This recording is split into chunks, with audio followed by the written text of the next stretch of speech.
politics, economics, business, religious liberty, the Constitution, public policy, foreign policy, military policy, tensions in the Middle East, abortion, homosexuality, pornography, sexual ethics, media, technology, history, and America's godly heritage. We talk about anything that affects your faith, your family, or your freedom. So don't go anywhere, because Point of View starts right now.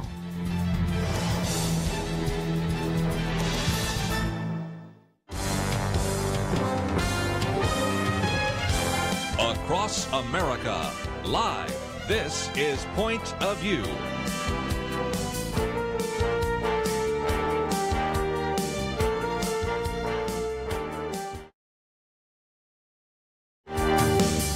And now, Kerby Anderson.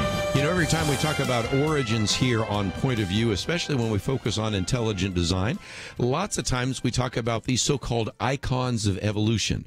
These are various stories or illustrations that are used to promote evolution. And if you've listened to this program any length of time, you know that oftentimes we quote from a book by Dr. Jonathan Wells called The Icons of Evolution, which look at some of those various statements that are made, some of these stories that are told, which turn out to, in some cases, be inaccurate, in many cases turn out to be fraudulent. And so we wanted to return to that because there is a new book out that actually kind of picks up where that one left off. It has the intriguing title, Zombie Science, More Icons of Evolution. They just keep coming back. It has less to do with zombies and more to do with the fact that these ideas, which were promoted back in 2000, this is 17 years later, you might think, if those were just errors, if those were just innocent textbook errors that would eventually get fixed, why are they still in the textbooks today? Last time I spoke in a very hostile situation at a university, I ended my talk by using some of these examples and said, I don't care whether you believe in intelligent design or not. If you're a taxpayer, you have to be disturbed about the fact that your tax dollars are going for textbooks that are full of errors that should be corrected. And so, if nothing else, that's worth our discussion today, and it was certainly our discussion that night at that university. I'm welcoming back to the program here Dr. Jonathan Wells. He has two PhDs, one from the University of California at Berkeley and another one from Yale University. He is the senior fellow at the Discovery Institute for the Center for Science and Culture. Of course, he is the author of that book I mentioned, Icons of Evolution, Why Much of What We Teach About Evolution is Wrong. He's also the author of The Politically Incorrect Guide to Darwinism and Intelligent Design, and a more recent book on the myth of junk DNA. Dr. Jonathan Wells, thank you for joining us today here on Point of View. It's a pleasure to be here again, Kerby. Let's get into some of these icons, and I know some of our listeners may be familiar with the kind of the past, but it'd be worth to cover some of those because we're talking about everything from these sort of biogenesis experiments, the Miller-Urey experiment, to the Haeckel's embryos, to the peppered moths, Darwin's finches. You wrote about those back in 2000. And again, the premise is like the zombies, these just keep coming back again, don't they? Yes, they do. Even though in many cases they were known to be false before I wrote Icons of Evolution in 2000. And in some respects, they go all the way back. Let me just take one that certainly is your area of expertise, the Haeckel's embryos. Anybody that's ever taken a biology class usually sees these pictures of the developing embryos of a number of different animals that have a backbone, that is so-called vertebrates. And this sort of argues for the fact that in embryology, we see basically evolution. Now, some of us actually learned the old phrase, ontogeny recapitulates phylogeny. They don't use that anymore, but I'm old enough to remember that term. But the idea is that if we look at these embryos, something I know you studied in great detail, we see the evidence of evolution. Well, when Ernst Haeckel wrote about that and was even quoted by Charles Darwin, it was known to be fraudulent really like 100 years ago, wasn't it? Yes. In fact, when Ernst Haeckel made these drawings in the 1860s, some of his colleagues accused him of fraud for basically making the embryos look much more alike than they really are. And it's been exposed many times since then. Icons of Evolution was just the most recent. Actually, in Icons, I quoted evolutionary biologist Stephen Jay Gould, who said that biologists should be both astonished and ashamed that these drawings keep appearing in textbooks, and yet they're still with us. Well, and one of the things I've said is that you can't argue that we didn't know they were fraudulent, because all sorts of people on all sorts of different perspectives recognize that they were. And so then the fallback sometimes, Dr. Wells, has been, well, it's really not in that many textbooks. And this is one of the places where, again, I benefited from your book, and we went out and found some of these pictures from all these textbooks. And you look at the top 10 textbooks used in high school classrooms, sometimes even used in college classrooms, and every one of them had it in there. So you can't really at this point say that these were just innocent textbook errors, can you? Absolutely not. They're part of a pattern, and the pattern is, at least in their evolutionary biology modules, textbooks are designed to teach a materialistic story, the idea that we are just animals, that matter and forces are the only real things in the world. And to teach that story, they need illustrations. And so the icons are illustrations for that materialistic story. But again, when you've talked to some of these individuals, from what I've understood, and again, I don't want to put words in your mouth, it seems to me that some of them said, okay, we know they're not right. We know they're inaccurate. In some cases, we know they're fraudulent. But they tell such good stories, we just can't bear to get rid of them in our textbooks. What's the response? That's exactly the attitude. Yes, that's their response. It has been in many cases. Back in 2000, when it was pointed out that in the case of another icon, the peppered moth, the moths don't actually rest on tree trunks in the wild normally, and the textbook photos had been staged. One Canadian biology textbook writer said, well, but students are very visual at that age, and these pictures are so good we just can't give them up. So again, this gives you a little bit of a sense of what Dr. Jonathan Wells has been dealing with over these many years.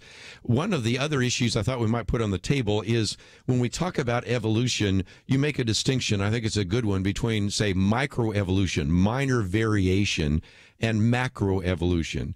Whenever I find an individual saying, well, you've got to believe in evolution because you believe in antibiotic resistance by, say, bacteria or something like this, or you see slight variations among peppered moths or even among Darwin's finches, that's just minor variation, isn't it? Yes, the distinction you make is quite valid. Actually, we're sometimes accused of, we so-called creationists, that is, are accused of having made up that distinction. But in fact, it was made in the 1930s by an evolutionary biologist to distinguish between minor changes within existing species and larger things such as the origin of new species, organs, and body plans. And so that distinction has been there for quite some time. And it's important because the Darwinian claim is that microevolution will eventually give us macroevolution. But ever since the distinction was proposed, nobody has actually provided evidence for that. And one of the things we've talked about with Dr. Ray Boland on this program is that there seem to be some natural limits to biological change. But we need to take a break. We come back, we're going to talk about some of the things in this new book, the idea of the tree of life, a chapter there, the survival of the fakest. We've already given you a little bit there. DNA, because we now know so much more about the structure of DNA. And, of course, we've had other individuals on this program talking about that. Walking whales. I think you're going to enjoy that one, as well as so-called junk DNA and so-called junk organs like the appendix. What about the human eye? What about antibiotic resistance, which we talked about just a minute ago? We have a lot to cover, but it's all part of this new book, about 230 pages, Zombie Science. We have information about it and Dr. Jonathan Wells and the Discovery Institute on our website, pointofview.net. We'll continue our conversation with him right after this.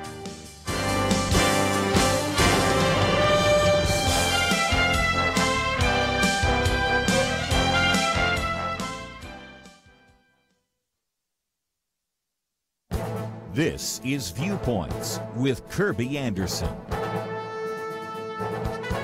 You know, when the Supreme Court ruled in favor of same-sex marriage, everyone wondered what the ruling would mean to bakers, florists, photographers, and others who chose not to participate in a same-sex ceremony. Next year, we will find out. the High Court decided to take the case of Christian baker Jack Phillips when two men visited his Masterpiece Cakes bakery in 2012 and asked for a same-sex wedding cake. He refused. The men filed a complaint with the Colorado Civil Rights Commission and launched a campaign against Phillips. Lower courts ruled that Jack Phillips discriminated against the two men and was ordered to make cakes for homosexuals. Phillips has said that he would close down the bakery before he would compromise his beliefs. The Supreme Court decision in his case will likely have a far-reaching impact in other cases. The court's decision may also determine the fate of Aaron and Melissa Klein of Sweet Cakes in Oregon and Baronell Stutzman of Arlene's Flowers in Washington and other such cases. In the Supreme Court decision, Justice Kennedy did make room for religious disagreement with same-sex marriage in what some have called the golden paragraph. He added that it must be emphasized that religions and those who adhere to religious doctrines may continue to advocate with utmost sincere conviction that by divine precepts same-sex marriage should not be condoned. He went on to assure religious groups that the First Amendment gives proper protection to those beliefs. Will that paragraph be enough to protect Jack Phillips and other Christians of conscience? I doubt it. It may give some slight protection to churches and Christian groups, but I doubt that it will protect Christians who are accused of violating anti-discrimination laws and public accommodation laws. As you can see, the case next year will be a very important case. I'm Kerby Anderson, and that's my point of view. For more information about issues covered on Viewpoints, visit pointofview.net. Pointofview.net.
You're listening to Point of View, your listener-supported source for truth. Dr. Jonathan Wells with us today as we talk about his new book, Zombie Science, More Icons of Evolution.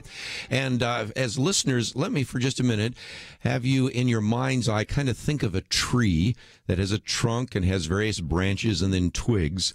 And Jonathan, Dr. Wells, let's, if we can, talk about Charles Darwin, because in his book, of course, he talks about the idea and the origin of species of a great tree of life.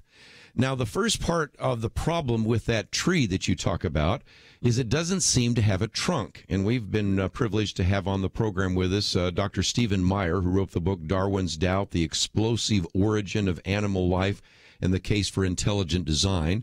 But whether you look at that book or other books, the first problem with Darwin's tree of life is that we don't seem to have that trunk. All of a sudden, so many different animal species show up abruptly in the geological column, don't they? Yes, that's called the Cambrian explosion. And actually, Darwin knew about it and knew it was a problem for his theory. But of course, he went ahead and defended his theory anyway. But the problem is that you, of course, have, as you say, the case of the missing trunk. But then you have as well just all the other branches, the twigs, and those kinds of things. One of the arguments you make here is that sometimes fossils really can't necessarily answer the question. It can't really establish the ancestor-descendant relationship. Why so? Well, imagine you found two human skeletons in a field without some kind of identifying marks or perhaps some DNA. You could not tell whether they were related to each other in any way other than that they're members of the same species. So when you find two fossils of different species, widely separated in time and space, there is absolutely no way, really, reliably, to connect them in a chain of ancestry and descent. So that's one problem. The other problem with the tree of life is that it runs into conflicts everywhere from the trunk to the branches. You can construct a tree from fossils or from molecules, and if you use different fossils or different molecules, you get a different tree. Well, if the tree were true, there would only be one, but the evidence is all over the place. Since you mentioned molecules, of course, again, you have a PhD in molecular and cell biology. Some of the listeners might now, skeptics might say, okay, well, maybe I can't establish them with fossils, but I can with DNA because we have, that's a big word, phylogenetic trees. In other words, we can look at the genetic similarity. We can compare DNA to DNA, and then we can create something that Charles Darwin could not because he didn't have access to these genetic tools.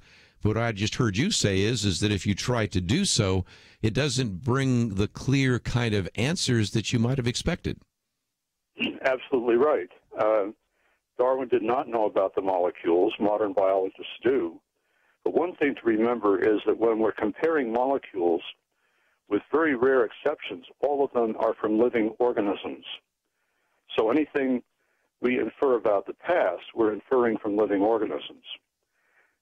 A bigger problem is that depending on which organisms or which molecules we choose, we get different trees. And as I said a minute ago, if the tree were real, there would be one tree, and the more we study the evidence, the more we should converge on that one tree, and the opposite has happened. You got more contradictions than you got rules, and after a while you start realizing you don't have to have a class in statistics to figure out that one is certainly a problem.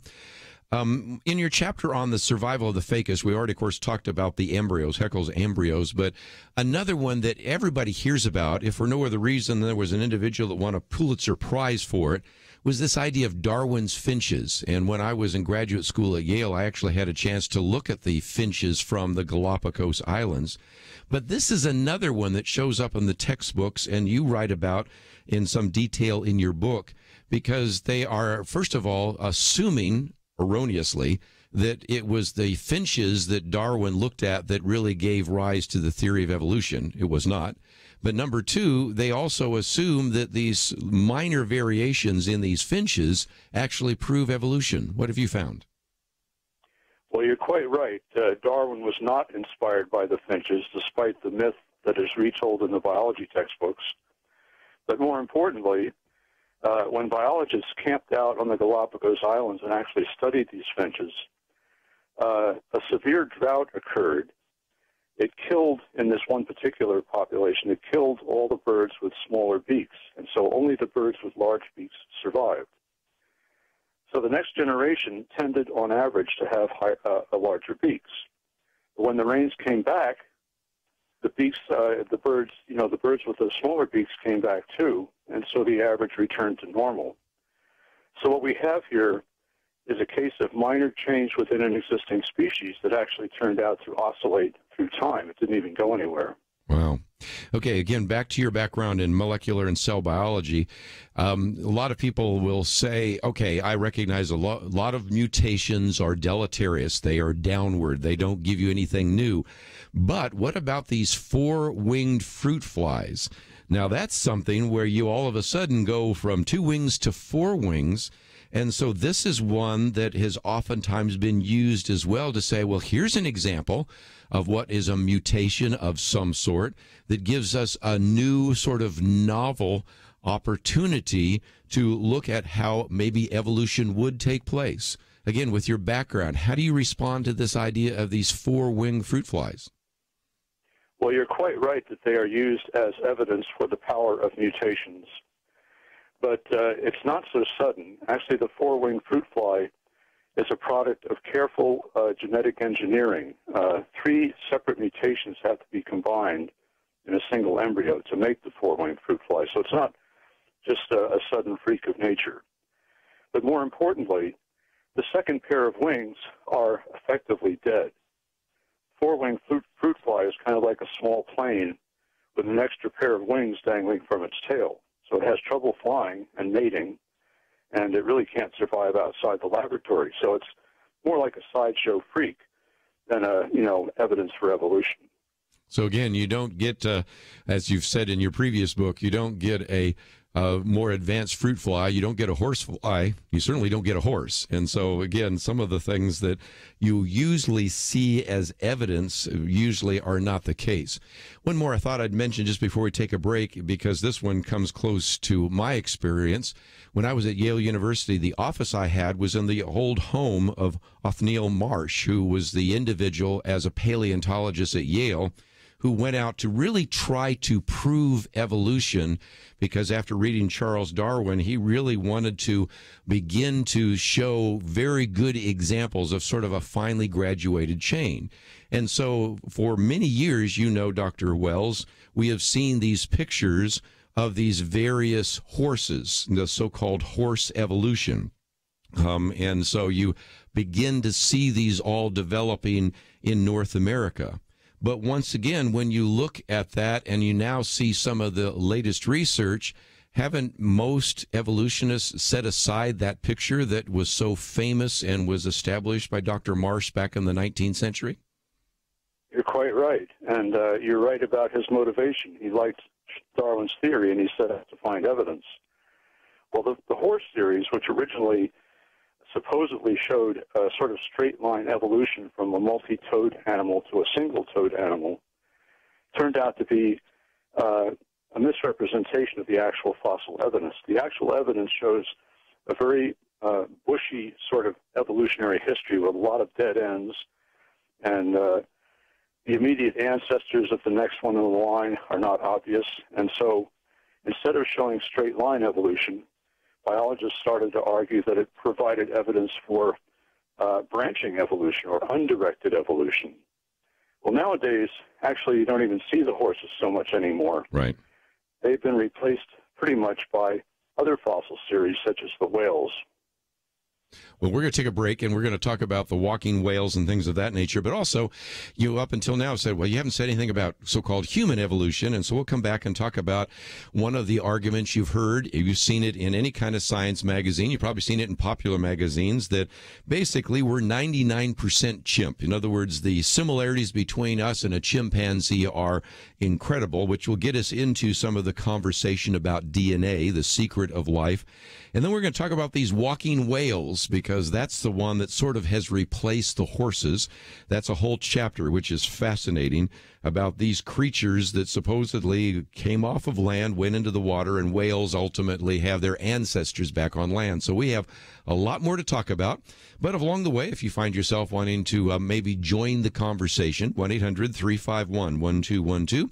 Most importantly, though, I encourage you maybe to sit back, take some notes, but most importantly, get a copy of the book. If you have some young people headed off to college, maybe even right now in high school, and they're looking at their biology book and saying, Mom, Dad, what about this? A lot of the answers to those questions are found in these books on the icons of evolution, in particular the new book, Zombie Science. We'll have more right after this.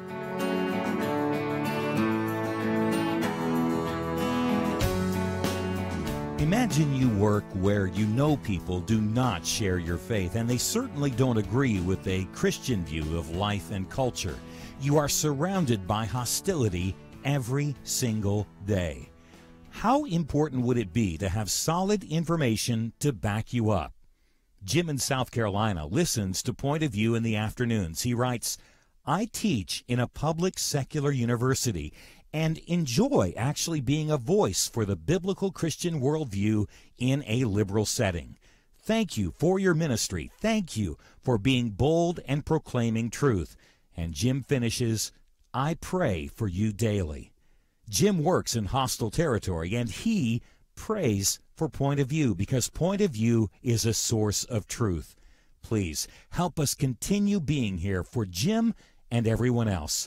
We need you to visit pointofview.net/team or call 1-800-347-5151 and join the Truth Team. Enable us to be here each day by giving each month. 800-347-5151 and pointofview.net/team. Point of View will continue after this.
are listening to Point of View.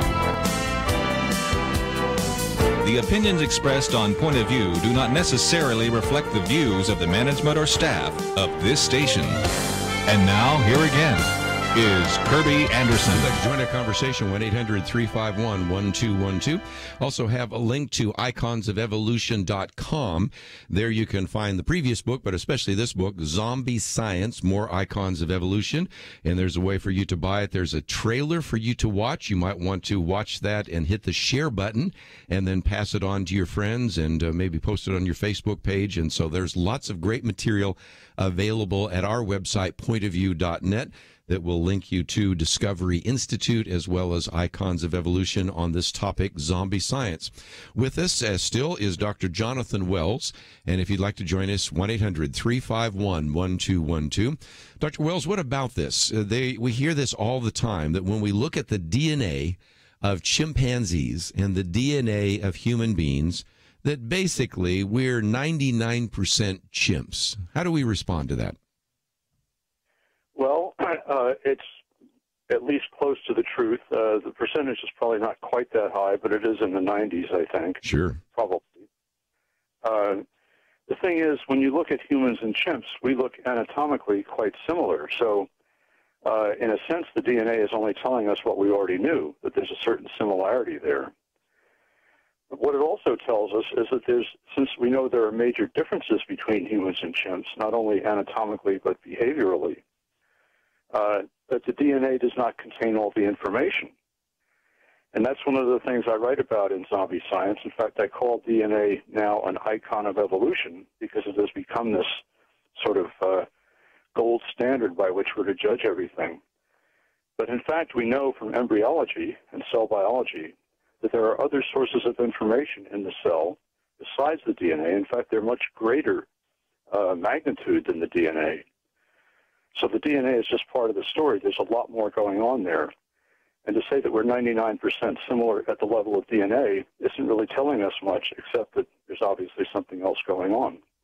Let's talk about genetics for just a minute. You know, we've had Dr. Paul Nelson on here, and I love the way he said it. You know, let's give Charles Darwin his due. In the 19th century, he came up with this idea of natural selection, so we'll give him credit there, but he knew nothing about DNA. As a matter of fact, this idea of the cell being a black box is because, again, if you've ever looked through a light microscope, it just looks like a bag of goo. It's called protoplasm. But we now know, because of electron microscopes and all sorts of other kinds of technologies, that DNA is a lot more complex than we ever would have imagined. And you also talked about this idea of other kinds of genetic material, epigenetics, which you talk about there. Can you speak to that issue for just a minute? Because we now know much more about genetics than Charles Darwin knew. And what we do know about DNA really seems to be challenging kind of the fundamental tenets of evolution. Would you agree? Well, yes. The fact is that the DNA does contain information, and this information cannot be explained as the product of random processes, unguided processes. It's actually evidence for design. But what I'm saying is that even beyond the design in DNA, we have design elsewhere in the cell and the embryo right. that actually exceeds the design in the DNA. One example would be when something is transcribed from DNA, it has to go somewhere in the cell to do its job. It has to go to the right place. If it goes to the wrong place, the cell dies. So how does it know where to go? Well, it knows where to go because there are patterns in the cell, and I write particularly about patterns in the cell membrane, that are there before the DNA is even activated. So there's information independent of the DNA that's absolutely necessary. Again, for those of you that maybe have a biology background, or maybe you have a young person in your world that maybe wants to study genetics, maybe wants to go into medicine, interested in this whole area, I will just simply say that that chapter would be very helpful. And again, just a very powerful argument for intelligent design. We've talked about this before in some other books, but again, it's in chapter 4 of this book. But I want to move on to one that you mentioned, because this is one that I think gets everybody smiling, and that is the story of the walking whales. Just as we used to have a story of these very small horses Eohippus, now called Hyracotheum, all the way up to Equus. Now you have these stories of these very small animals eventually leading to the blue whale. So you've dedicated a whole chapter. So give us just a little bit of a background on this idea of walking whales, because this one seems to be the one that is showing up often, and you've done a very good job of doing some critique of this pattern called the walking whales. Yes, well, in Darwin's time, there were 2 fossils of actual whales known, true whales, that is, fully aquatic animals that live their entire lives in the water. But there were no intermediate fossils at the time showing that these whales descended from land animals, and yet that was the idea, that they must have, because land animals appear in the fossil record earlier than the whales. So Darwin imagined a bear swimming, catching bugs, and its mouth growing larger under the pressure of natural selection until it produced an animal with a mouth as big as a whale.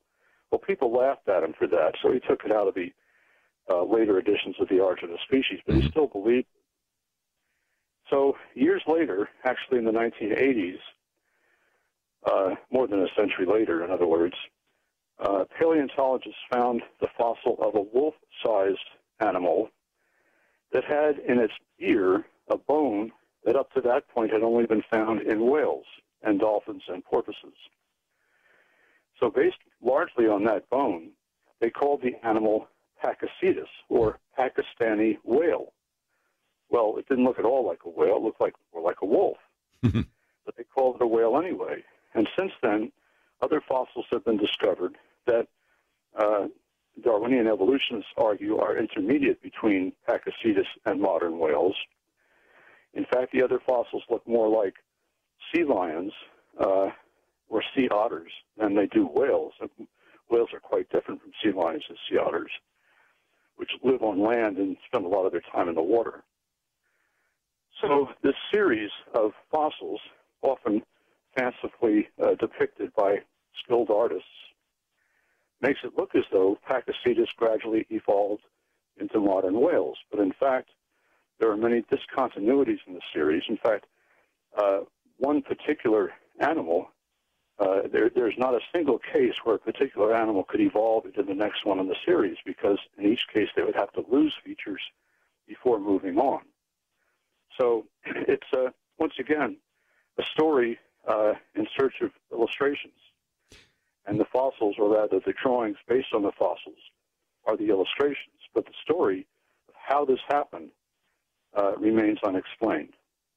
One of the things you talk about is what it takes to make a whale, and most of us don't think about whales unless we've wanted to do a whole study of cetaceans and things like that. But you need certain features for swimming. You need certain features for breathing because they have like blowholes. You need certain features for reproduction. It is a very complex set of, if you will, assumed evolutionary novelties that all have to arise for you to have anything that even begins to function in the way that a whale does, right? That's correct. To live exclusively in the water, as whales do, they have to have special adaptations for swimming, like their tail flukes, which are very different from anything that a sea lion or a land animal has. And they're also different from swim flippers. Swim flippers are passive. Flukes are active. They actually propel the whale through the water. They have special breathing apparatus, as you say, the blowhole on top of the head, which is normally kept closed in a whale. The nostrils of other animals are kept open and have to be closed by the animal when the animal submerges. It's the opposite with whales. They have special lung fluids that help them re-expand their lungs when they come to the surface after a long dive.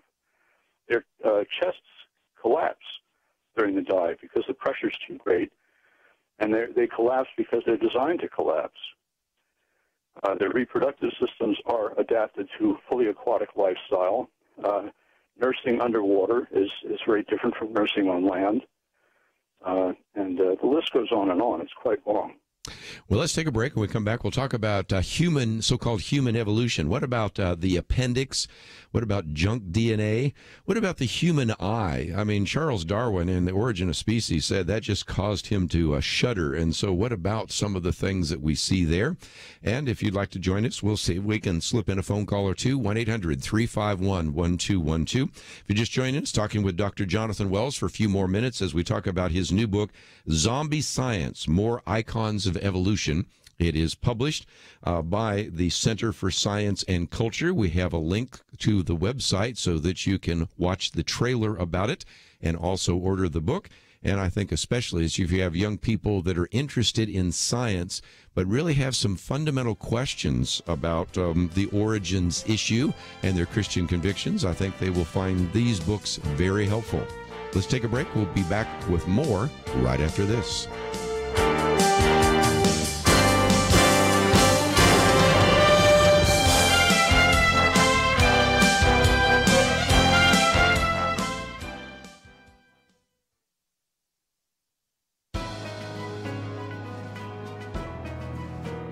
Welcome to the First Liberty Briefing. I'm Jeremy Dice. Not long ago, we examined Article 6 of the Constitution, which prohibits the application of a religious test for office. The point of this provision is to both prevent the exclusion of religious individuals from office and to ensure good and wise citizens of every stripe can serve the country. Recent Senate confirmation hearings brought Article 6 to the national stage, raising questions of religious liberty. Senator Bernie Sanders questioned nominee Russell Vought over an article in which he examined a passage from the Gospel of John defending the exclusivity of Christ in salvation according to Vaught's Christian faith.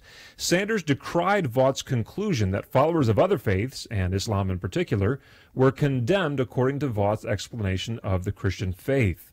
I won't debate the theological correctness of Vaught's arguments, but it's worth noting that at the conclusion of questioning, Senator Sanders announced he would vote against Vaught, not over any professional qualification, but because, quote, this nominee is really not someone who is what this country is supposed to be about, unquote. Senators can vote for or against executive nominees for nearly any reason, but for one to publicly question a nominee's religious faith, pronounce it disagreeable, and withhold his vote expressly because of the nominee's faith makes me wonder if, in fact, the senator from Vermont may have created a religious test for office in violation of the Constitution. To learn how First Liberty is protecting religious liberty for all Americans, visit firstliberty.org. Hi, I'm Kelly Shackelford, President and Chief Counsel of First Liberty Institute. I hope you enjoyed this episode of First Liberty Briefing. You can learn more amazing stories about how everyday Americans are standing up and saving religious freedom. Just visit firstliberty.org. You'll be inspired, educated, and informed. Visit firstliberty.org right now.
Now, back to Point of View, your listener-supported source for truth. We'll take some phone calls in just a minute, but again, we're talking with Dr. Jonathan Wells. Just before we take a phone call, let's talk about this idea of junk, because if evolution is true, then you would expect that you would have junk DNA. You'd have leftover DNA that had no purpose.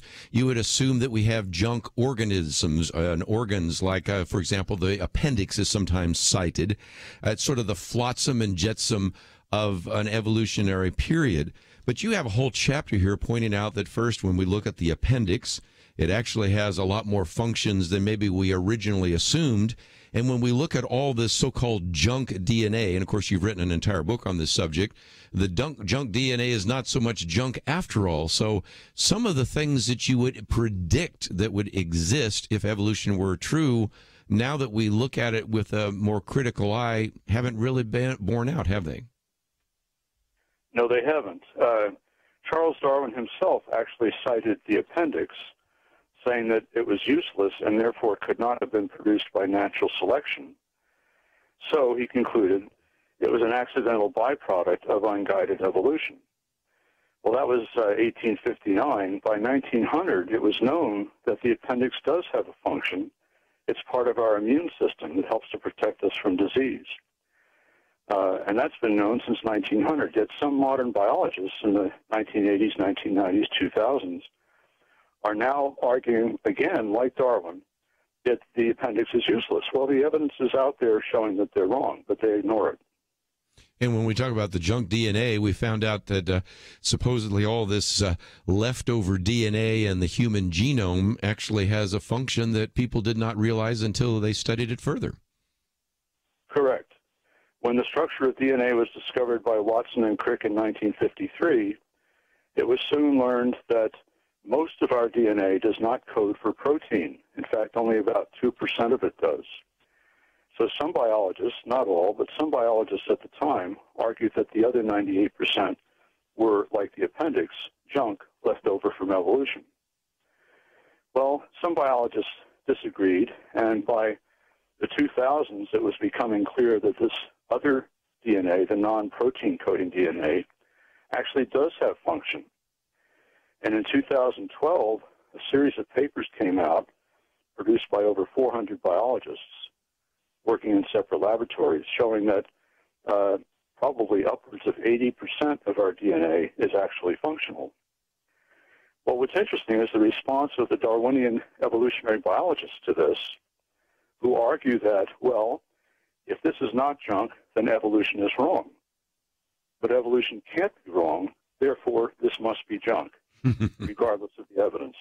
Incredible. Let's take a few phone calls before we run out of time here today. We'll head out to California first. Raymond, thank you for joining us today here on Point of View. Yes, thank you. What would be your comment? Yes, what was the last species on the tree of Darwin's life before humans? You're talking about like Homo erectus or Homo australopithecus, something like that? Exactly. The last species before humans. Actually, that's a matter of a great deal of controversy, even now. The history of human origins is muddy, and it seems that with each fossil discovery, it gets muddier. So there is no agreement as to what our direct ancestor might have been, if in fact we had one. And I think what Raymond wanted to get to is, if indeed evolution is true, would you still expect evolution to be taking place? I mean, today we don't see evolution, and so the argument is, since we don't see it in the biology area, maybe we'll see it in the evolutionary areas in terms of geology, but you don't really see it there either, so you just have some difficulty trying to see why we aren't evolving further. Of course, I know there's some that would like to take control using genetic engineering of human evolution and evolve a super race, but that's maybe a question for another day. Let me take another phone call real quickly and go to Ohio. Larry, I think you'd like to join our conversation. Thank you for joining us today. Thanks for having me. Yes. I see so many problems with evolution in the design of the human cell. The DNA itself, and this is what I think I've learned, so if I say something wrong, you can correct me. But DNA is base 4 in the number system, and it meaning there's 4 different combinations for each codon that's in the DNA ladder, and it uses 3 at a time in order to assemble one of 20 amino acids. So 4 to the 3rd power is 64. That would give 64 possible combinations to make to select an amino acid, and the body uses about 20. So the average protein that the body is made of all these proteins from amino acids. would be about 150 amino acid string, that many in a row. So to get like the first one right, you have one chance out of 20 to make the proper protein. To get two right, 20 to the second power would be 400, one chance out of 400. The third one chance out of 8,000. To get all 150 right, it's 20 to the 150th power. That's a huge number, isn't it? That's a huge number. They think there's 10 to the 80 atoms in the known universe. So the point I think you're making, just since we're getting a little tight on time, is Jonathan Wells, we've talked in the past about the book Signature in the Cell, which is, again, written by one of your colleagues, Stephen Meyer. But I think Larry's giving us a very good idea that when you start looking at these probabilities, the numbers get so high, it's not improbable. It's essentially impossible, isn't it? It's impossible for it to happen by accident or by unguided processes. Two people here in Seattle who've done a lot of work on that at the Biologic Institute, which is affiliated with Discovery, are Doug Axe and Ann Gager. And they have performed experiments showing that, in fact, what your caller is saying is true. And we've had Doug Axe on the program because that book is also one that I would certainly recommend to individuals to know more about, because it's just, once again, helping us understand that things are, if you will, undeniable, how biology confirms our intuition that life is designed. So just another book that we would mention as well. Jonathan Wells, let me just mention real quickly that we do have a link to your website, and the website is iconsofevolution.com. And so there's a place where people can buy the book if they'd want to. There's also a trailer, and my assignment to everybody is it's only about a minute plus, and I would encourage people to watch the trailer, maybe then hit that share button, put it on their Facebook page, send it maybe to someone that doesn't know about this, or put it in a blog or an email or something of that nature and promote it as well. But what else is available at your website when people land there? Oh, all sorts of articles and books, many of them available for free download. For example, Survival of the Fakest, an article I published in 2001, which is about the original 10 icons, is freely available. So I highly recommend that website. Well, again, I appreciate you being on the program with us again. We oftentimes have quoted from the book Icons of Evolution. Now I will certainly plan on doing a commentary on zombie science and use it when I teach. And thank you so very much for spending some time with us today here on Point of View. Thank you, Kerby. It's been a real pleasure. Again, Dr. Jonathan Wells, if you'd like to know more about him, we have information about him on our website, pointofview.net. And if you would like to go back and listen to this again, maybe some of it came a little bit too fast, maybe it's been a while since you've had a science class, and you'd like to kind of think it through, let me just mention that you can hit that listen button and listen to it, or even download the podcast and listen to it, or pass it on to someone else. Shortly, we'll have it up on our YouTube channel so you can watch that as well. So Zombie Science is the latest book in this ongoing discussion about icons of evolution. It is certainly helpful to you to understand some of these issues, and for young people if they are wondering about these issues. But as I've said before, our tax dollars are paying for textbooks that are inaccurate, in some cases fraudulent. That's reason enough for us to speak out. Let's take a break. We'll get back into the news cycle right after this.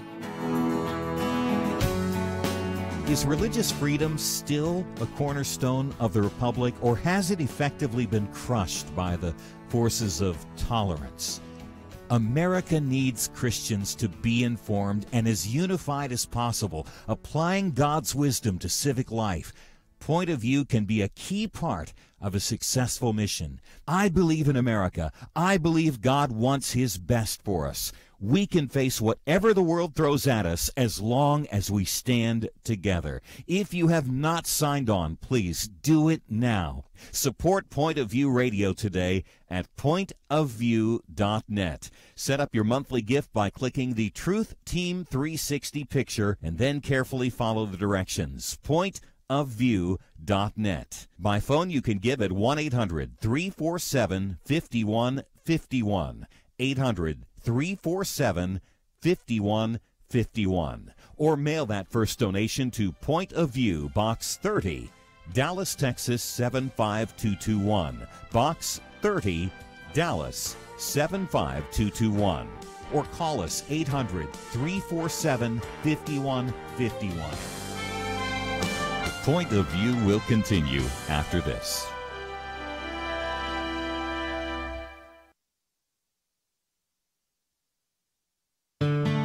I just thank God for y'all. I listen to you every day, truly. I wanted to thank y'all for everything you do each day to inform Christian families and our community about the things we can do, and just the way you're so informative. I listen to you daily and love you guys and appreciate you so much.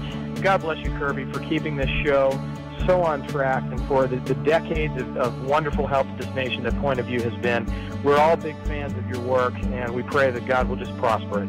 As a Christian, over the years that I've followed this program, I am constantly challenged to be on guard and to evaluate what's going on. And if for no other reason, to protect the caliber and the truth of your programming, I need to participate and to back your program financially to ensure that the truth stays out there for people to hear, to view, and to be a part of.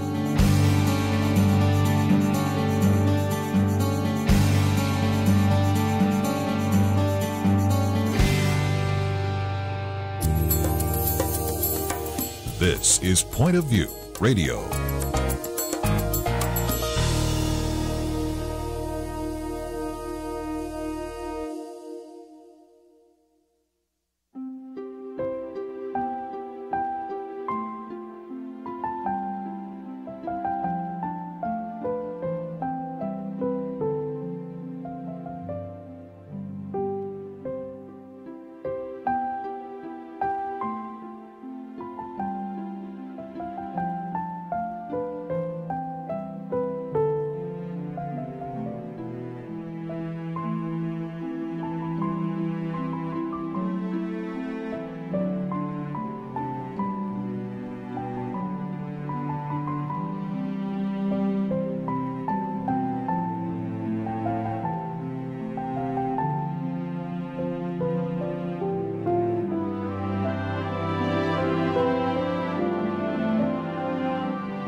Hi, this is Kerby Anderson. You know, each day we take on the tough issues and provide a biblical perspective to them. The topics we cover are wide-ranging: apologetics, theology, prophecy, creation and evolution, intelligent design, marriage, family, child-rearing, the millennial generation, trends in society, politics, economics, business, religious liberty, the Constitution, public policy, foreign policy, military policy, tensions in the Middle East, abortion, homosexuality, pornography, sexual ethics, media, technology, history, and America's godly heritage. We talk about anything that affects your faith, your family, or your freedom. So don't go anywhere, because Point of View continues right now.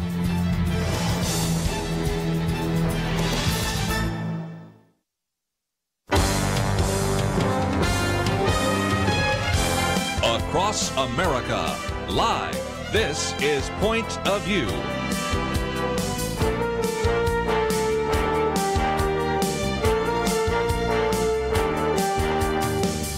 And now, Kerby Anderson. Second hour, if you'd like to join our conversation, an open line, 1-800-351-1212. Let me give you kind of an overview of what I want to cover, but I'd certainly want to hear from you on some of these issues. First of all, we'll come back to looking at some of this scandal or potential scandal surrounding Russia and Donald Trump. We talked about this briefly on Friday, but I don't talk about it every day because after a while it just gets redundant. And yet later I received at least one call saying, you know, you've just maybe covered it too quickly. You didn't take it seriously. When I take it seriously, I just also recognize that every day there are other issues to talk about other than just the things that we know about Donald Trump Jr. and his meeting with the Russians. But one of the articles I've posted here really gives you the other side. It's by Mona Charen, 16 Things You Must Believe to Buy the Fact That This Whole Investigation is a Witch Hunt. So we'll get into that. Also, I wanted to cover a little bit by John Fund, Not All Foreign Influence Scandals Are Created Equal, reminding us that we have been down this road before, and I wanted to cover some of that just briefly for our younger listeners who may not be aware of the fact that this isn't the first time we've wondered about whether or not outside influences, especially when we talk about the Clinton family and especially what happened in the 1990s with China, whether or not that relates. Then I thought I'd move on to a couple of other issues that are in the news.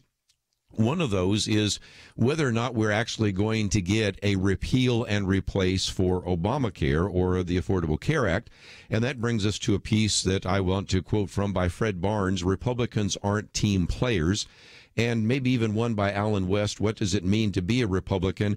And before we're done, I would like to also get to a piece that we've posted by Michael Brown on Christian leaders, please speak the truth about homosexuality plainly and with love.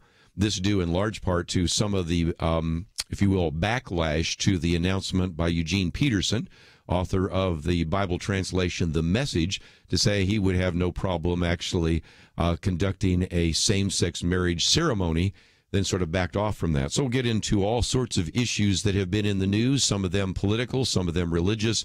And if you'd like to join us at any point, 1-800-351-1212.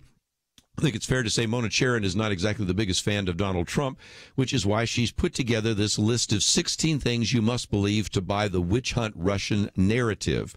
Because what she says is, in order for you to say there's just nothing here and it's just all smoke, first of all, I think we all know that sometimes when there's smoke, there is fire. If you've ever been backpacking and you're trying to find your way back at camp and you see some smoke, you know, good, I want to go in that direction so that I can actually sit down and warm myself by the fire.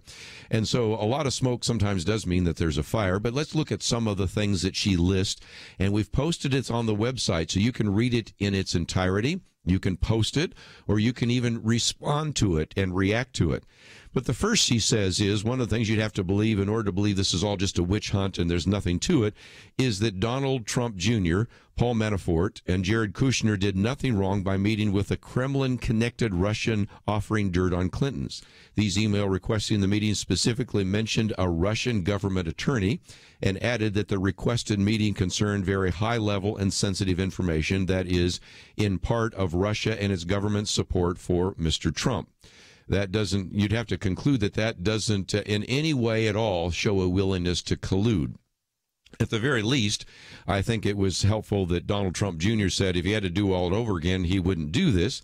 Jay Sekulow, who's been on the program with us, was on all the talking head shows, really kind of setting this aside. But it does raise some questions and brings us to number 2, that concern about Paul Manafort's extensive links with Vladimir Putin's former puppet in Ukraine, Viktor Yanukovych, I think is how you pronounce his name, including at least $12 million in payments, is, to quote Manafort's words, silly and nonsensical.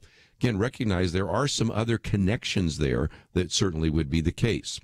Number 3, Mona Charen says that Jared Kushner's attempt during the transition to secure a back channel with the Russian government using their secure communications equipment in the Russian embassy was not alarming or inexplicable. And so, again, just some of those background issues that sometimes don't even get mentioned by those who are convinced there's an issue because they focus only on the most recent revelation and not some of the past issues that certainly create some concerns. Number 4, Mona Charen says that Donald Trump's stubborn refusal even to breathe a critical word about Vladimir Putin, even as he has freely criticized U.S. allies or acknowledged Russian meddling in our election, is not strange. Again, this has been something that people noticed even during the election and even after he became president. It's certainly the case. Number 5, she says that Michael Flynn's firing after less than a month on the job really was just because he misled Mike Pence and had nothing to do with his, she's not saying this, I'm saying this, connections to the Russians. And again, you can see that as you begin to go through this list, are any one of those definitive? Any one of those the so-called silver bullet? No, but they, I think, illustrate why individuals, oftentimes who don't like Donald Trump, I understand why a lot of this is in the news every day because people don't like him. The media people don't like him. He, of course, has responded that he doesn't like them either. But there are some really significant issues here. Let's look at number 6. That Donald Trump's pressure on James Comey to go soft on Michael Flynn was purely a measure of loyalty and friendship from a person who has rarely shown those traits before. So again, her argument seems to be that maybe there was a concern to prevent further investigation that might lead to some kind of Russian connection. Number 7, that James Comey's firing, at least according to evolving White House accounts, was due to his mishandling of Hillary Clinton's file, or due to poor management at the FBI, or they were suffering from low morale because of 2 factual errors Comey made in his congressional testimony. Finally, that it was over the Russian thing, but this only shows that Trump was an innocent man frustrated by James Comey's unwillingness to clear him publicly. You can see the list goes on for some length of time. I've only given you, of course, 7 of the 16. But each one of these particular ones illustrates, again, why there's been some concern, all the way down to, say, number 13, that Donald Trump's failure to release his tax returns, despite repeated promises to do so, is because he's under audit. Some have wondered if there would be various links in his tax returns that would tie him to various Russian events, which, of course, are well known anyway. And so that would certainly be the case. Then you have also that it's unremarkable that presidential spokeswoman Sarah Sanders refuses to say whether Russia is an adversary, a friend, or a nation about whom we should be wary. And on this program before, I've talked about the reason we should be concerned about Russia. And in some respects, that's only happened more recently. We heard so many times that Russia was not the big threat that it might be, or that we should, if anything, believe that there was really a very significant attempt by the previous president to have more flexibility after the election to work with Russia. Now we're hearing that it's an enemy. I think it is. It certainly is a nefarious, as we talked about, actor, and one we should pay attention to. But if nothing else, wanted to post just real quickly those 16 things you must believe in order to believe that all of this investigation up until now is nothing more than a witch hunt. You can see there's smoke.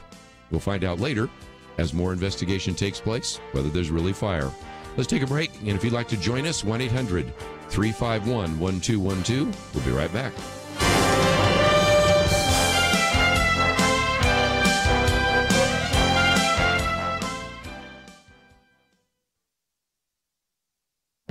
This is Viewpoints with Kerby Anderson. You know, when the Supreme Court ruled in favor of same-sex marriage, everyone wondered what the ruling would mean to bakers, florists, photographers, and others who chose not to participate in a same-sex ceremony. Next year, we will find out. The High Court decided to take the case of Christian baker Jack Phillips. When two men visited his Masterpiece Cakes bakery in 2012 and asked for a same-sex wedding cake, he refused. The men filed a complaint with the Colorado Civil Rights Commission and launched a campaign against Phillips. Lower courts ruled that Jack Phillips discriminated against the two men and was ordered to make cakes for homosexuals. Phillips has said that he would close down the bakery before he would compromise his beliefs. The Supreme Court decision in his case will likely have a far-reaching impact in other cases. The court's decision may also determine the fate of Aaron and Melissa Klein of Sweet Cakes in Oregon and Baronelle Stutzman of Arlene's Flowers in Washington and other such cases. In the Supreme Court decision, Justice Kennedy did make room for religious disagreement with same-sex marriage in what some have called the golden paragraph. He added that it must be emphasized that religions and those who adhere to religious doctrines may continue to advocate with utmost sincere conviction that by divine precepts same-sex marriage should not be condoned. He went on to assure religious groups that the First Amendment gives proper protection to those beliefs. Will that paragraph be enough to protect Jack Phillips and other Christians of conscience? I doubt it. It may give some slight protection to churches and Christian groups, but I doubt that it will protect Christians who are accused of violating anti-discrimination laws and public accommodation laws. As you can see, the case next year will be a very important case. I'm Kerby Anderson, and that's my point of view. For more information about issues covered on Viewpoints, visit pointofview.net. Pointofview.net.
You're listening to Point of View, your listener-supported source for truth. Let's open up the phones now if you'd like to join us, 1-800-351-1212. Do you believe it's just a witch hunt and this is just an attempt to distract the Trump administration from various things that need to be accomplished? And, of course, a little bit later we're going to talk about whether or not we're going to see any kind of vote before the August recess on things like repeal and replace of Obamacare, on tax reform, or a variety of other issues. The headlines today in a lot of newspapers are the need for the Trump administration to get back on track. But this has certainly been an incredible distraction. So what are your thoughts? Is this just an attempt on the part of the media to distract the Trump administration, or are there real concerns there? We certainly have put forward some various articles on both sides that you can read over the last couple of days to get some perspective on that. But I was going to mention one other issue. But before I do, let me just mention those of you that listen to this program online just heard my commentary on the Christian baker. And the reason I mentioned that is that this fall, the Supreme Court will consider the case of Jack Phillips and his particular bakery, where, again, at Masterpiece Cakes, he decided not to bake a cake for two men that wanted to have a same-sex wedding celebration. Now, the new news that's just come in is not only the Supreme Court taking that case, there's an attempt to also have them consider simultaneously the case that came out of Washington. That's Baronelle Stutzman of Arlene's Flowers, that she was, again, very close friends with some of these individuals that wanted to have a floral arrangement for their particular same-sex ceremony. Because she declined to do so, then she had the state of Washington come against her. And so this may be a case that will also be considered maybe simultaneously with this case out of Colorado with Jack Phillips. So we'll see how that plays out. But that's the news that just came down today, even since I wrote the commentary last week. So I thought I'd mention that real quickly in case you'd like to read that or post it on your Facebook page or use it in some way or another to educate other individuals. While we're talking about this idea of investigating foreign influence, I thought I'd read briefly from John Funn's piece because he reminds us that this summer we mark the 20th anniversary of a major investigation by Congress of attempts by a hostile foreign power to influence an American presidential election.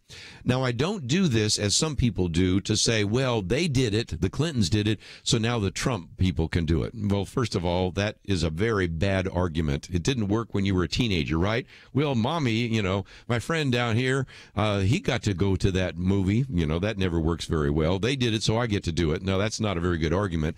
But I am using it to recognize that we have a lot of younger listeners. If you are less than 30 years of age, you don't even know what I'm going to talk about. Even if you're less than, say, 50 years of age, you might vaguely remember it, but forget how this was a very important issue. And so John Funn says he's glad that the media is pursuing the Trump-Russia scandal, but he said, let's not forget the differences between how they are covering Russia compared to how they reported a similar story, this one involving Communist China, that developed during Bill Clinton's 1996 election campaign. He says the Washington Post reported in 1998 that evidence gathered in federal surveillance intercepts has indicated that the Chinese government planned to increase China's influence in the U.S. political process in 1996. So 2 years after it took place, people said this was pretty significant. And John Funn, writing for the National Review, used to be with the Wall Street Journal, said many people still believe that a major cover-up of that scandal actually worked, in part because the media expressed skepticism and devoted only a fraction of resources that they're now spending on the Trump-Russia story. He points out that Russian individuals being interviewed right now are pale in comparison to the kind of influence and investigative reporting that should have taken place. He says, for example, that network reporters expressed outright skepticism of the story, with many openly criticizing the late Senator Fred Thompson, the chair of the Senate Investigating Committee, for wasting time and money. On June 17th, 1997, of course, this is, again, somewhat after the fact, if you think about it, Katie Couric, then the Today anchor, asked the Washington Post Bob Woodward about the story and said, are members of the media, do you think, Bob, too scandal-obsessed, looking for something at every corner? Well, John Funn reminds us that an analysis done by the Media Research Center, the news coverage of the congressional hearings on the China scandal in the summer of 1997 were dwarfed by reports on the murder of fashion designer Gianni Versace and the death of Princess Diana. The Chinese fundraising scandal involving DNC Finance Chairman John Huang first came to light in the final weeks of the 1996 presidential campaign. A former Commerce Department official, Huang was a top fundraiser who scooped up suspect foreign cash for Team Clinton. For those of you that are old-time listeners of Point of View, you remember that Marlon Maddox and Penna Dexter and John Clements were covering this almost on a daily basis. But again, in 1998, again, after this all took place, a Senate Government Affairs Committee report on the scandal found strong circumstantial evidence that a great deal of foreign money had illegally entered the country in an attempt to influence the 1996 election. The DNC was forced to give back more than $2.8 million in illegal or improper donations from foreign nationals. But again, this is after the re-election of Bill Clinton had already taken place. He goes on to remind us that most suspect funds were brought in by Johnny Chang, a bagman for an Asian billionaire, the Riyadi family. Chang confessed that at least $35,000 of his donations to the Clinton campaign and the DNC had come from the Chinese aerospace executive, a lieutenant colonel in the Chinese military.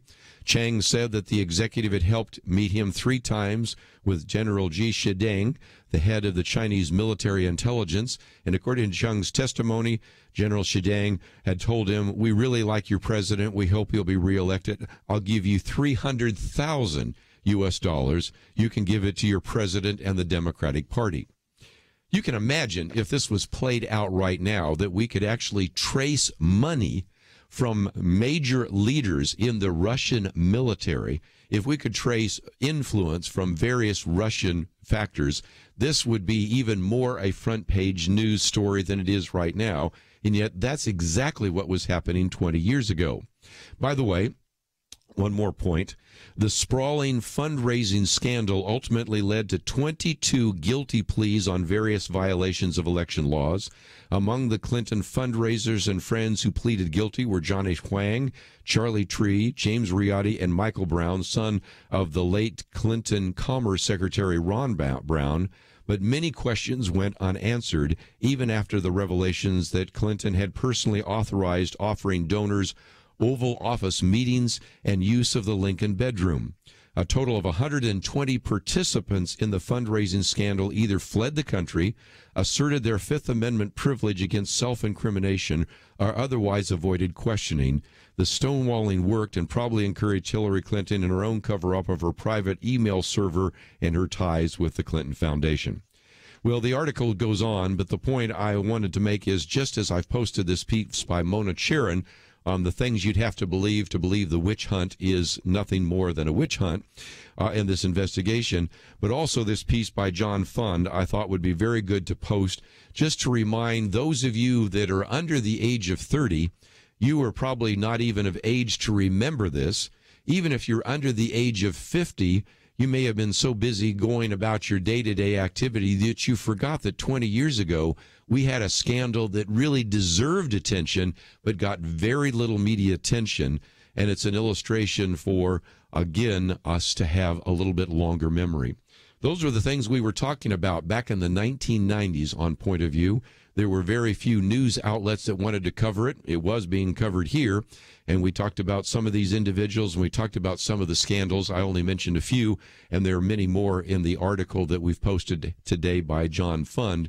And just a reminder of some of the history that indeed there have been attempts in the past by foreign powers, sometimes hostile foreign powers, to influence our election, in this case with actual fundraising dollars. In the case we've talked about here, possibly with Russia, of wanting to consider collusion over information.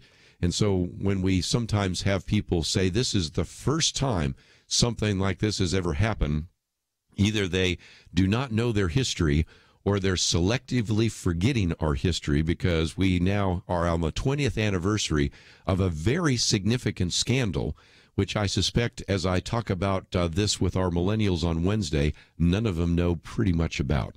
But if you'd like to read more, it's on our website, pointofview.net. We come back, we're going to talk about, are we going to see Congress pass any kind of legislation? And in particular, what about the United States Senate? There's a piece by Fred Barnes, who's been on the program with us before. Republicans aren't team players. We'll talk about that. But most importantly, let's open up the phones. What are your thoughts? 1-800-351-1212. 1-800-351-1212 for your comments or questions. We'll take those calls right after this.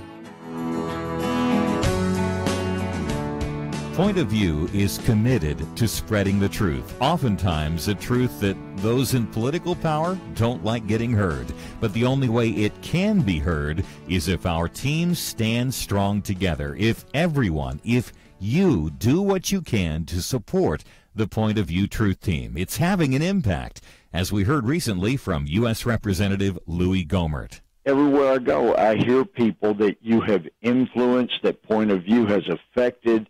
You have made such a difference, and you rely on people to contribute, and if they don't contribute, then that truth does not get heard. Help Point of View make a difference. Pray and consider what level is right for you. $30, $65, $100 a month, or even more. Please do what you can.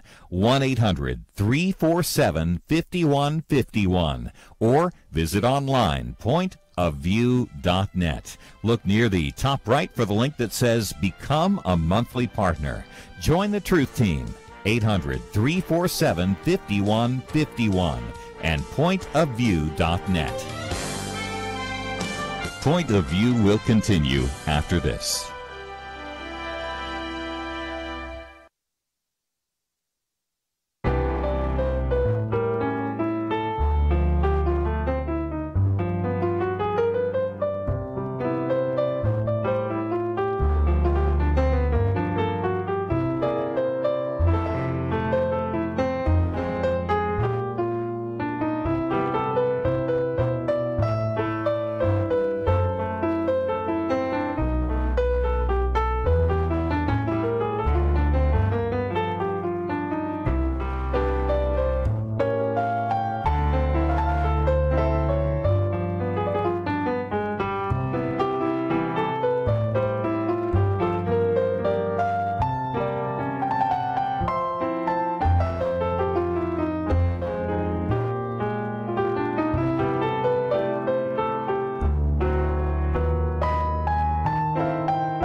You are listening to Point of View. The opinions expressed on Point of View do not necessarily reflect the views of the management or staff of this station. And now, here again is Kerby Anderson. If you'd like to join our conversation, 1-800-351-1212.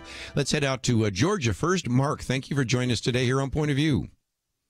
Hey, how are you doing? Very good. Fantastic. My comment is regarding the allegation of the Russian influence. Sure. And basically what we know so far is the Russians did not actually change a single vote. What we hear is that they may have attempted to influence voters in favor of Donald Trump by having trolls post information negative to Clinton on the internet, maybe some other things. But my concern is, the left mainstream media, the left-leaning media, actually was doing the exact same thing in favor of Clinton. So my question is, right, why is there not an outcry or more of a concern about the fact that our media was making a very concerted and obvious effort to sway the voters in favor of Hillary? Yeah, and it's a good question because maybe that's something we should cover again for our listeners that maybe have not seen some of the surveys which we've talked about. And that is, most of the major news operations have a very definite leftist tilt. I mean, in terms of party registration, many more Democrats than Republicans, by a very significant margin, much more in terms of the books they read, the people they interview, the questions they ask, and all of the rest. And so in some respects, the way that works, Mark, is because this has been happening for so long, and because there's always been a leftist tilt, any Republican running against a Democrat, especially for the presidency, but oftentimes even in some of these senatorial and congressional races, knows that he or she is not just running against the opponent, but running against the media and the media coverage. And so I guess in some respects, the reason there's not an outcry is it's been happening for so long that people just give up trying to bring it up. And now I will give credit where credit is due. Groups like the Media Research Center have taken the time to document the number of positive stories about Donald Trump compared to the number of negative stories, the number of positive stories about Hillary Clinton compared to the negative ones. So there are some people that keep track of that. But I think you raise a very good question, and maybe we should do a program sometime soon on what we do know about the media bias in the mainstream media, because there have been studies going all the way back to the 1980s by the so-called Rothman-Lichter report, or the Lichter-Rothman report, depending on how you say it, that actually looked at the kinds of ideas and views and values held by those people that cover these various campaigns. So it's a good point, and I appreciate you raising it today. Okay, yes, sir. You have a great day. Well, I appreciate you giving us a call. And if you'd like to join the conversation, 1-800-351-1212. Just a minute, I'm going to get to Fred Barnes' piece, Why Republicans Aren't Team Players, because the Republican Party right now controls both the House and the Senate, and yet we aren't seeing, especially in the Senate, any kind of meaningful votes on a lot of legislation that you, the listener, really want to have implemented. So we'll talk about that in a minute. But let's stay on this issue of the scandal and the Russian investigation a little bit longer. We'll go to Ohio this time. And Richard, thank you for calling today. Hello. Yes. Can you hear me okay? I certainly can. All right. Yeah, I really think that this witch hunt it just goes beyond a witch hunt at this point. To me, it's just a way to pull the wool over the public's eyes of all the things that Donald Trump is doing to improve this country. And the approval ratings just don't show it. I think that this focus on the Russian investigation and this scandal is an attempt to keep the approval ratings low, which, of course, will hurt a re-election in the next 3.5 years.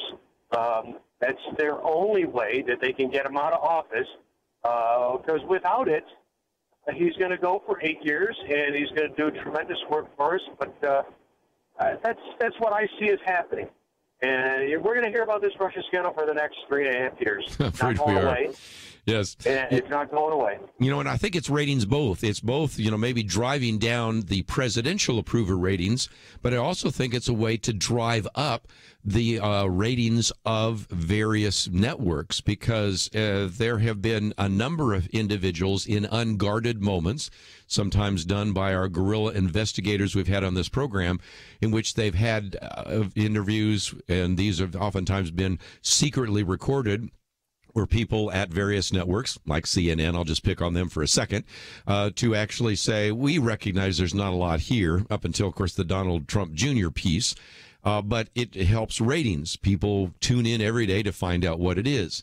Now, you've heard me say on this program, and I've been criticized for it, which is fine. Anybody can criticize me for any reason, but I sense that after a while, the routine of all this just wears you down, because every day there's some new quite revelation about the Russian scandal, which then leads to all sorts of people saying that this is important, this is significant, it might be treason.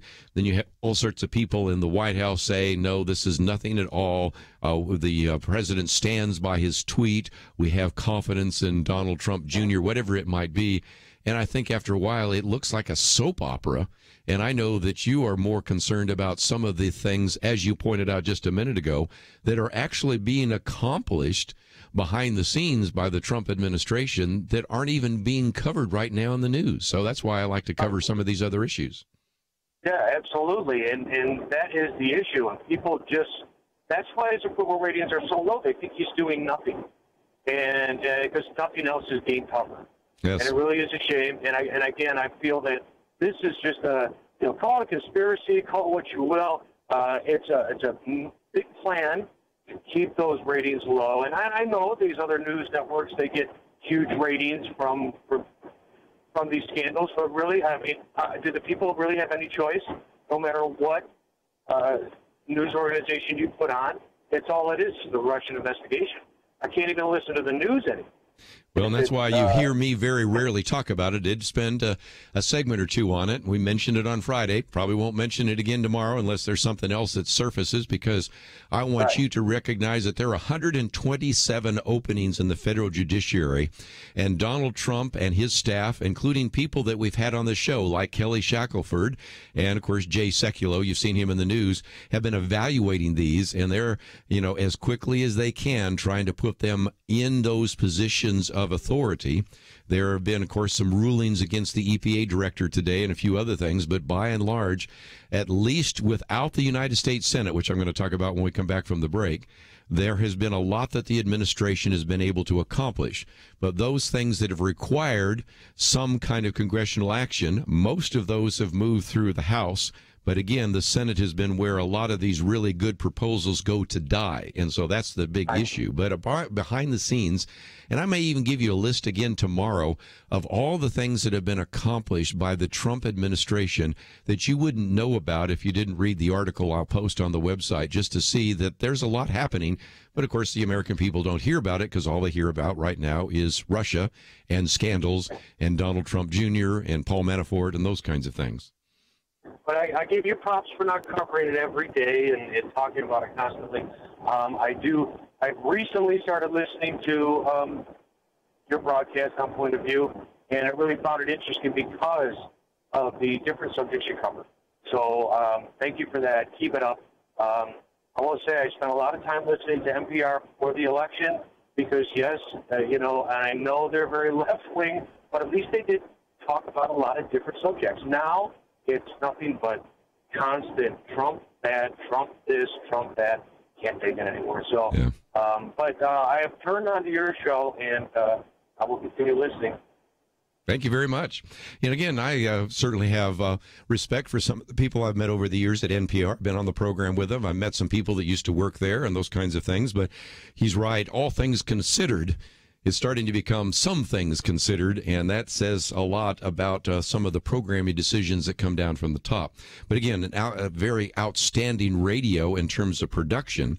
But again, are you getting the whole perspective? And again, I'm certainly helping you understand many of these issues from a Christian point of view, but in some cases just simply helping you understand that some of these very important elements of what's happening right now politically that are affecting you day to day are going to have a great significant impact.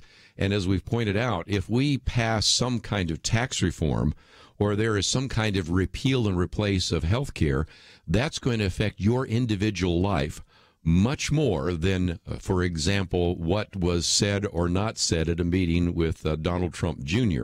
So I recognize what's important to you and what is important to you and your family. So when we come back, we'll talk for just a few minutes about the Republican Party, and I'll use an illustration from my days of playing basketball because we remember sometimes where basketball teams were not team players. Remember, basketball teams that just tried not to lose. They didn't really want to win. They just tried not to lose. We'll talk about that and what we seem to be having taking place right now in the United States Senate. We'll be back right after this.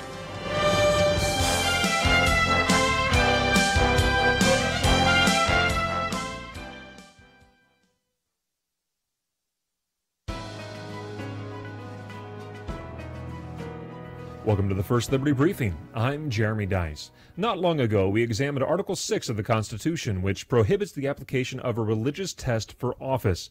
The point of this provision is to both prevent the exclusion of religious individuals from office and to ensure good and wise citizens of every stripe can serve the country.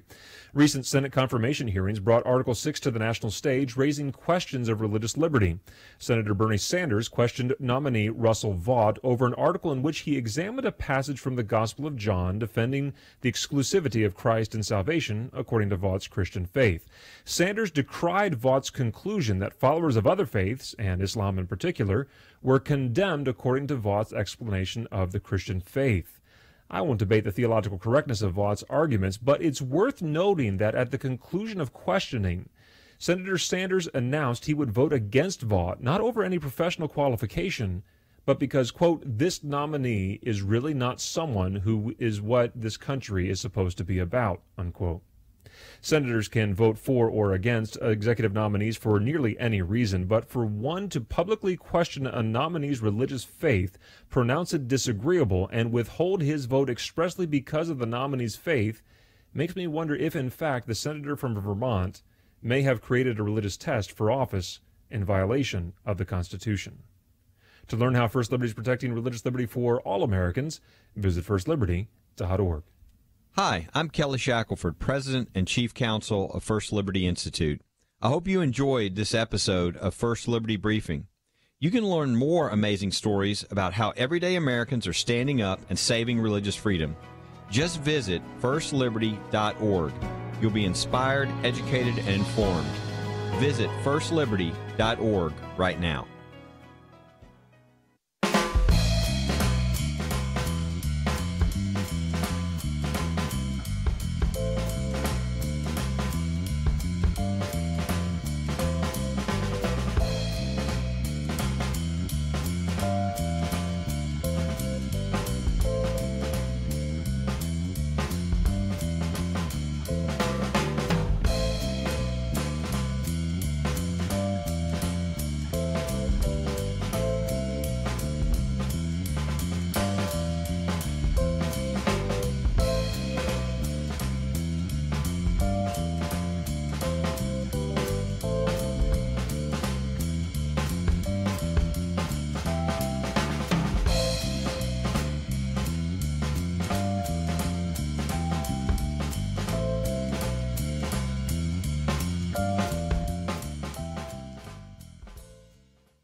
Now, back to Point of View, your listener-supported source for truth. In the last few minutes, let me spend a little bit of time talking about what I think is happening in the United States Senate.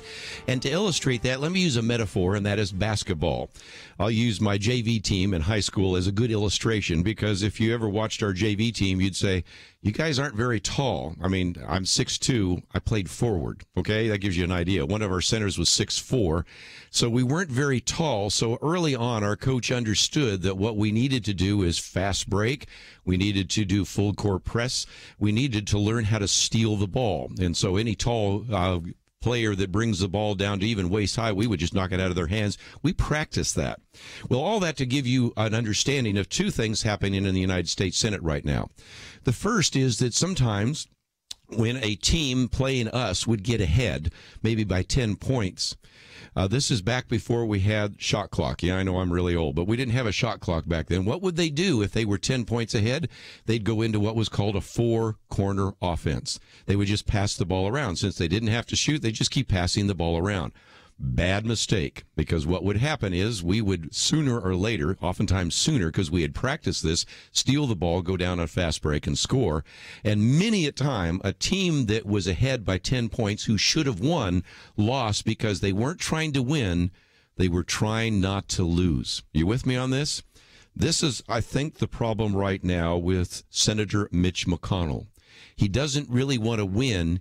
He just wants to try not to lose.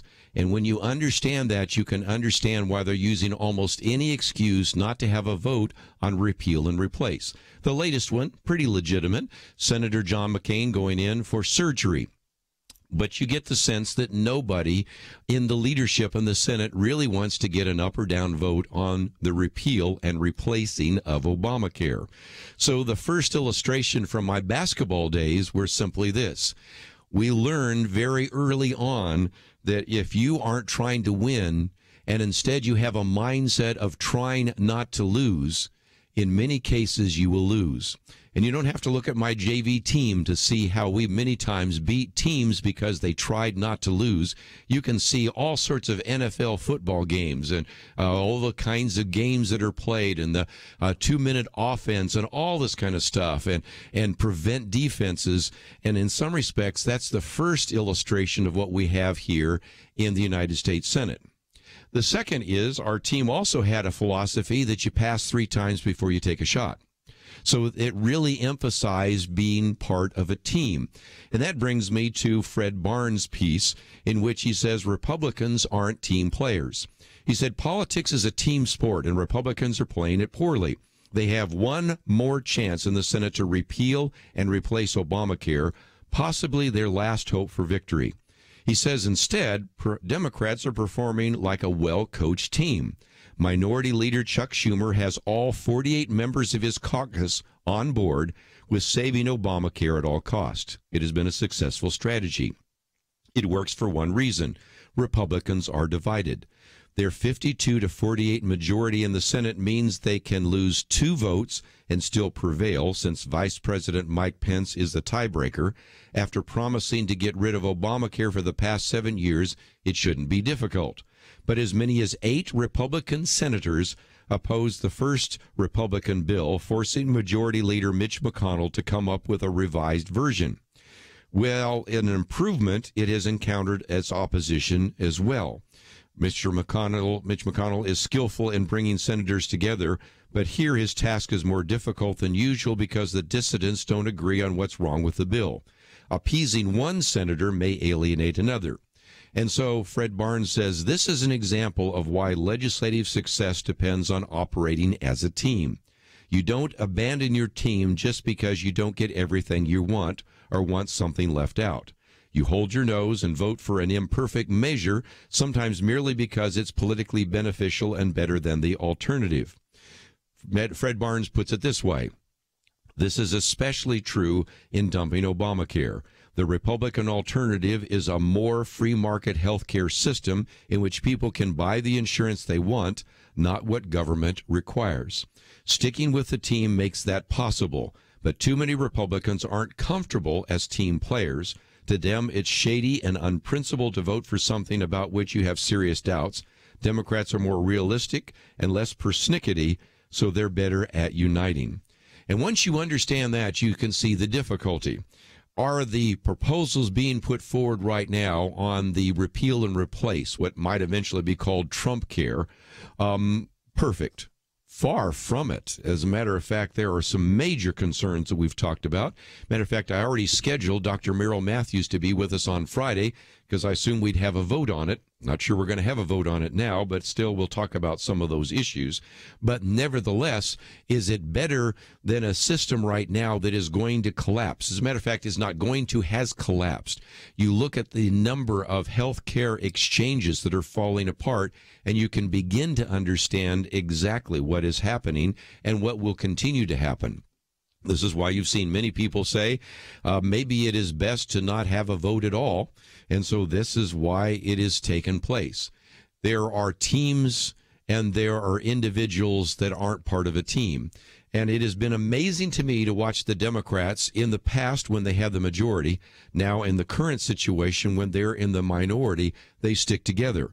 In part because there are real consequences that are paid if you stray from the party line too much on any particular vote or issue. And the fact that right now there are 48 Democrats willing to vote against this and keep Obamacare in process when some of those Democrats are going to have to face re-election next year in states which have already demonstrated that Obamacare has failed, or in states that voted overwhelmingly or significantly for Donald Trump, I think shows the ability that at least the minority leader Chuck Schumer has been able to keep those senators together, whereas majority leader Mitch McConnell trying to herd cats has not been very effective. So again, if you don't like my analogy, fine, but I think if for those of us that have ever played sports, and I'll use my basketball team as an example, one of the things we learned early on is you're not going to win if your goal is to try to prevent from losing. In some cases, in trying to prevent from losing, you end up losing. And number two, politics, basketball, football, many other sports are team sports. And when individuals don't sacrifice some of their own individual abilities for the team, there are consequences. Might turn that into a commentary, but if nothing else, we're simply out of time. Let me just mention tomorrow we'll get back into some of the issues in the news. I promise some of you that we'll look at some of the accomplishments of the Trump administration that I'm aware of that simply aren't getting covered in the news. And then in the second hour, I thought we'd have some fun because this new book is out, The Politically Incorrect Guide to the American Revolution. I thought it would be a fascinating look at the revolution, the American Revolution, the Declaration of Independence. And so often we talk about America's godly heritage. You will enjoy, I think, that conversation that we'll have with, again, an individual that is a historian who's been with us many times before. If you'd like some more information on some of the things we've covered, the first hour we spent some time talking with Dr. Jonathan Wells about zombie science, posted some of these articles on things you'd have to believe we actually are engaged in a witch hunt, as well as all foreign influence scandals are not created equal. And one that I've posted today, which we'll talk about tomorrow, by Michael Brown, Christian leaders, please speak the truth about homosexuality plainly and with love. We'll get to that tomorrow, perhaps, and we'll certainly encourage you to visit the website, pointofview.net. As you go there, you can go back and listen to or watch the interview I did with Jonathan Wells on intelligent design. There's a place for you to sign up, and there's also a place for you to donate to this ministry. And during the summer months, we certainly need to hear from you. I want to thank Andrew and Elisa for their help behind the scenes. Have a great day. We'll see you back here tomorrow, right here on Point of View.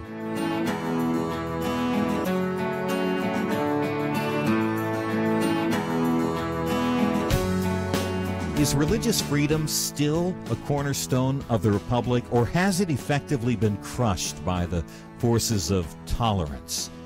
America needs Christians to be informed and as unified as possible, applying God's wisdom to civic life. Point of View can be a key part of a successful mission. I believe in America. I believe God wants His best for us. We can face whatever the world throws at us as long as we stand together. If you have not signed on, please do it now. Support Point of View Radio today at pointofview.net. Set up your monthly gift by clicking the Truth Team 360 picture and then carefully follow the directions. Pointofview.net. By phone, you can give at 1-800-347-5151. 800-347-5151. Or mail that first donation to Point of View, Box 30, Dallas, Texas 75221. Box 30, Dallas 75221. Or call us 800-347-5151. Point of View is produced by Point of View Ministries.